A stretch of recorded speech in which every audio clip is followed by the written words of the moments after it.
मंच पर उपस्थित आदरणीय Rohit Kumar Singh sir, secretary consumer affairs, general secretary CAIT, आदरणीय Shri Rajiv Gupta ji, vice president FDS से, आदरणीय हेल्थ Banerjee, direct selling task force chairman और सभागृह में बैठे सभी डायरेक्ट सेलिंग एंटिटी के अधिकारीगण और प्रिय डायरेक्ट सेलर्स, मैं आप सबका बहुत बहुत आभारी हूं कि आज आपने इस मंच से मुझे डायरेक्ट सेलिंग के फेवर में अपनी बात रखने का मौका दिया।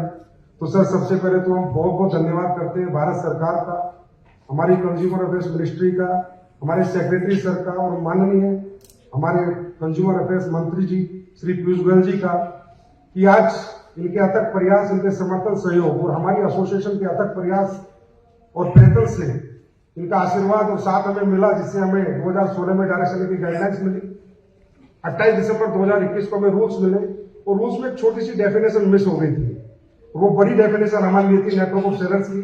हम अपनी प्रार्थना लेके सेक्रेटरी सर के दरबार में गए और सर ने एक ही बात पूछी कि यहाँ कितने बच्चे काम करते हैं। तो मैंने कहा सर बहुत सारे बच्चे काम करते हैं। तो सर ने, मैं रियली बता रहा हूँ, सर ने कहा मैं तुम्हारे साथ तुम्हारे साथ हूँ। और हमें 21 जून 2023 को वो डेफिनेशन प्राप्त हुई।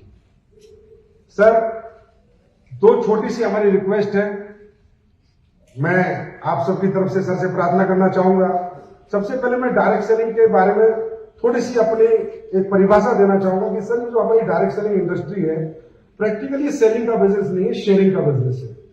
यहाँ पर जो लोग काम करते हैं सर, वो ओल्ड एज भी होते हैं, यंगस्टर्स भी होते हैं, वुमेन्स भी होती है, मेंस भी होते हैं, इलिटरेट भी होते हैं और लिटरेट भी होते हैं। और सभी लोग यहाँ पर काम करकर एक part time income, full time और पार्ट टाइम दोनों तरह से करते हैं।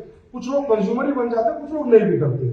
और सर, यहाँ पर कोई भी व्यक्ति एक अपना नेटवर्क डेवलप करके एक रेम्यूनरेशन प्राप्त करके अपना भविष्य, अपना जीवन यापन करता है।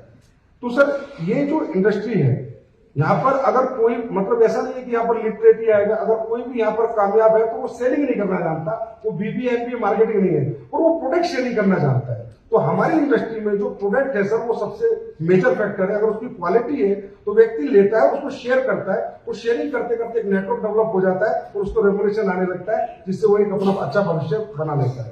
तो इसी में सर, हमारी आपने एक बहुत अच्छे हमें रूल दिए सर, हम बहुत अप्रिशिएट करते हैं। लेकिन एक छोटा सा अमेंडमेंट हम चाहेंगे सर, आपसे प्रार्थना कर रहे हैं कि रूल 3 के सब रूल 1 में क्लोज डी में जो डेफिनेशन है सर डायरेक्ट सेलिंग एंटिटी की, ये मैं आपको प्रार्थना पत्र बाद में दे दूंगा सर। इसमें थोड़ा सा अगर क्लियरिटी आ जाएगी सर, तो इजीएस्ट हो जाएगा हमें इथिकल डायरेक्ट सेलिंग की तरफ से कदम बढ़ाने के लिए। हम ये चाहते हैं कि सर, हम इथिकल डायरेक्ट सेलिंग की तरफ जैसे 2-3 कदम बढ़ा चुके हैं, मजबूत कदम बढ़े, जिससे देश के और बच्चे यहाँ पर आए, एम्प्लॉयमेंट हासिल करें और लोगों को इस इंडस्ट्री पे भरोसा और यकीन है। और सर, एक छोटा सा हमारा एक रिक्वेस्ट और है आपसे कि सर, हमारी इंडस्ट्री में 2016 में जब गाइडलाइंस आई तो पिरामिड का उल्लेख जरूर किया जाता है। तो पिरामिड का उल्लेख किया गया डायरेक्ट सेलिंग की गाइडलाइंस में, लेकिन सर फिर वो डिफाइन कर दिया गया कि ये प्रोडक्ट बेस पे लागू है। लेकिन अभी जब रूल्स आए फिर पिरामिड का उल्लेख किया गया। सर, आज मैं पिरामिड के बारे में सबके सामने बताना चाहूंगा कि पिरामिड होता क्या।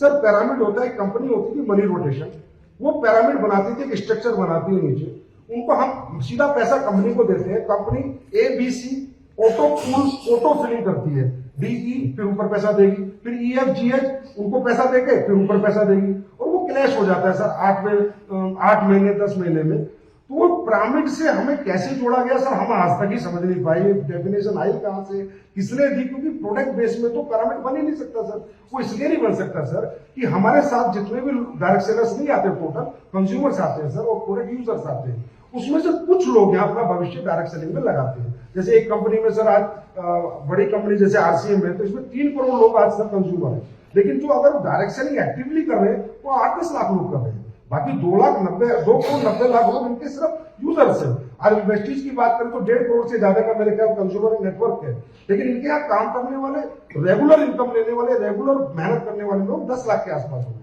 तो इसलिए पिरामिड तो दूर दूर तक हमसे दूर तक कोई रिश्ता नहीं है, पर ये पता नहीं कहां से आते हैं। तो सर, क्योंकि इससे क्या होता है सर, हमें इन्फोर्समेंट एजेंसी बहुत परेशान करती है, बहुत हरास करती है, और लास्ट में जाके ये कह देती है तुम भी तो पिरामिड हो।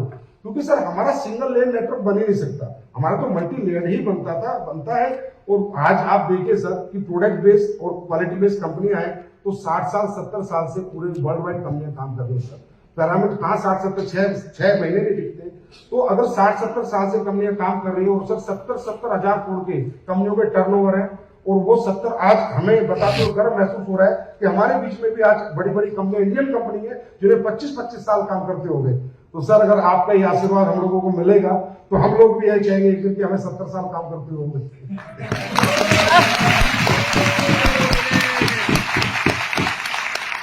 तो सर इसी ये प्रार्थना हमारी आपसे है सर, और ये प्रार्थना हमारी, मुझे पता है सर आप जरूर पूरी करते हैं। जो भी हमने आपसे मांगा है आपने हमेशा स्वीकार किया है।